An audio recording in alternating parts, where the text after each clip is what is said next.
இது வரைக்கும் gate kids சேனலை சப்ஸ்கிரைப் பண்ணாதீங்க, உடனே சப்ஸ்கிரைப் பண்ணுங்க. அப்படியே அந்த பெல் சிம்பளையும் பிரஸ் பண்ணுங்க. எங்களுக்கான சப்ஸ்கிரைப். ஹலோ விவஸ், ரஜினியின் லோக்சபா நிலைப்பாடு பாஜகவிற்கு எதிரானது கிடையாது என்று தமிழக பாஜக தலைவர் தமிழிசை சவுந்தரராஜன் அவர்கள் கருத்து தெரிவித்துள்ளார். லோக்சபா தேர்தலில் போட்டியிடப் போவதில்லை என்று நடிகர் ரஜினிகாந்த் தெரிவித்துள்ளார்.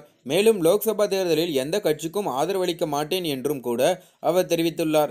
நடிகர் ரஜினிகாந்த் லோக்சபா தேர்தலில் பாஜக கூட்டணிக்கு ஆதரவளிப்பார் என்றுதான் பலரும் கருதினார்கள். ஆனால் யாருக்கும் ஆதரவு கிடையாது என்று தற்போது ரஜினி உறுதியான நிலைப்பாட்டை எடுத்திருக்கிறார். தற்போது ரஜினியின் நிலைப்பாடு குறித்து தமிழக பாஜக தலைவர் தமிழிசை சவுந்தரராஜன் அவர்கள் கருத்து தெரிவித்துள்ளார். அவர் தனது பேட்டியில், ரஜினியின் அறிவிப்பு பாஜகவிற்கு எதிரானது கிடையாது. யார் என்ன சொன்னாலும் அதை பாஜகவிற்கு எதிராக பார்க்கக்கூடாது.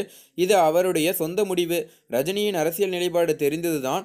இது எதிர்பார்த்த முடிவுதான். இந்த முடிவை நான் நேர்மறையாக பார்க்கிறேன். இதை ஏன் பாஜகவிற்கு எதிரான கருத்து என்று சொல்கிறார்கள் என்று தெரியவில்லை. இதை மற்றவர்களுக்கு எதிரான கருத்து என்று பார்க்கக்கூடாதா? இப்போது மத்தியில் நிலையான வலுவான ஆட்சி நடந்து வருகிறது. இது தேர்தலுக்கு பின்பும் தொடரும். நாங்கள் தமிழகத்தில் கூட்டணி பேச்சுவார்த்தையை நடத்தி வருகிறோம். நாங்கள் தமிழகத்தின் பிரச்சனையை தேர்தலுக்கு பின் தீர்த்து வைப்போம். தண்ணீர் பிரச்சனையை தமிழகத்தில் சரி செய்வோம் என்று தமிழிசை சவுந்தரராஜன் அவர்கள் தெரிவித்துள்ளார்.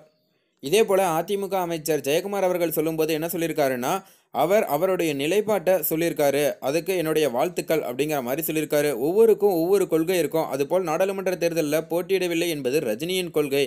அதிமுக தலைமையிலான கூட்டணிக்கும் திமுக தலைமையிலான கூட்டணிக்குமே போட்டி நிலவும். கூட்டணி குறித்து அதிமுக அறிவிப்பே அதிகாரப்பூர்வமானது என்று அமைச்சர் ஜெயக்குமார் அவர்கள் தெரிவித்துள்ளார். மேலும் இவர் பார்த்தீங்கன்னா, தேர்தலில் போட்டியிடல அப்படின்னு சொன்ன உடனே நிறைய ரஜினி ரசிகர்கள் ரொம்ப வருத்தத்தில் இருக்காங்க அப்படின்னே சொல்லலாம். ஏன்னா ரொம்ப நாளாகவே ரஜினி எப்போ அரசியலுக்கு வருவார் அப்படிங்கிற மாதிரி பேசப்பட்டது. இந்த நிலையில தான் கடந்த வருஷம் நான் கண்டிப்பாக அரசியலுக்கு வருவேன் அப்படிங்கிற மாதிரி சொல்லியிருந்தாரு. அதுக்கப்புறம் அதை பற்றி எந்த ஒரு பேச்சும் இல்லை. கண்டிப்பாக அவர் இந்த தேர்தலில் நிற்பார், அதாவது நாடாளுமன்ற தேர்தலில் நிற்பார் அப்படிங்கிற மாதிரி எல்லாம் எதிர்பார்த்தாங்க. இவருக்கு அப்புறமா ஆரம்பித்த கமல் அவர்கள் கூட பார்த்தீங்கன்னா தேர்தலில் நிற்க போகிறாரு.